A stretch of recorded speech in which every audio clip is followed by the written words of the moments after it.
Hey, John. I just wanted to. Sometimes it's really hard to show certain things, obviously because I'm using one hand. But I just wanted to show you, the harder side of the high pressure oil rail. What I do. These are just the new dummy plugs, and I don't bother torquing these guys down. They're fine because they don't push up because it's just all contained in the oil rail.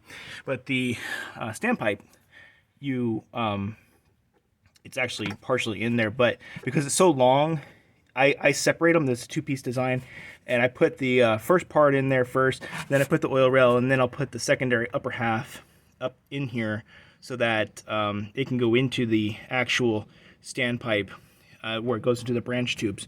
But these little bolts, there's 9 of them, and 9 per side, and they are, kind of a pain to get in, and you have to kind of wiggle the entire high pressure oil rail around as you fit them in. Of course, the ones that are really hard are down here, and so I don't know if you can see. It's hard to show you. I wonder if I can get some more light. Okay, you can kind of see this guy right here. I don't know if you can see it. That's where my index finger is.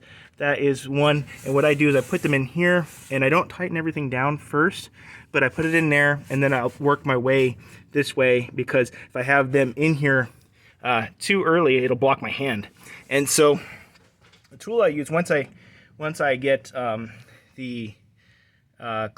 once I get them hand in there and started threading, because obviously you don't want to cross thread anything, I use this low profile guy. And it's actually off right now because I didn't have it on yet. But once I get it in there, I start to, and it's a pain, Of course, it's one hand. Let me try to get this and show you. Of course, lighting is always a fun thing when everything's shiny because it just rained last night.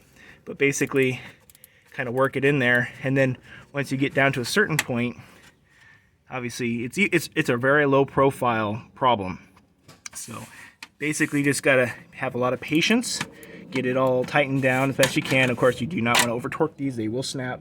And they're going into the aluminum upper half of the heads, so the rocker carrier. So you gotta be careful.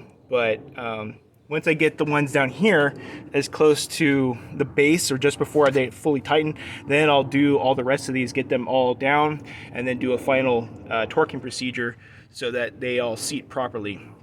And then I will tighten this down to 60 pounds, because this if I tighten it down now, it'll lift the whole high pressure oil rail because it's pushing against where the O-rings will push off the branch tube, so it'll lift the whole high pressure oil rail. So you have to do this in a process. It's annoying, but that's just part of the system. So I just want to give you a video of that, show you how that works, and you may be already familiar with this stuff, I don't know, but I just wanted to show you anyways. Okay, thanks, John.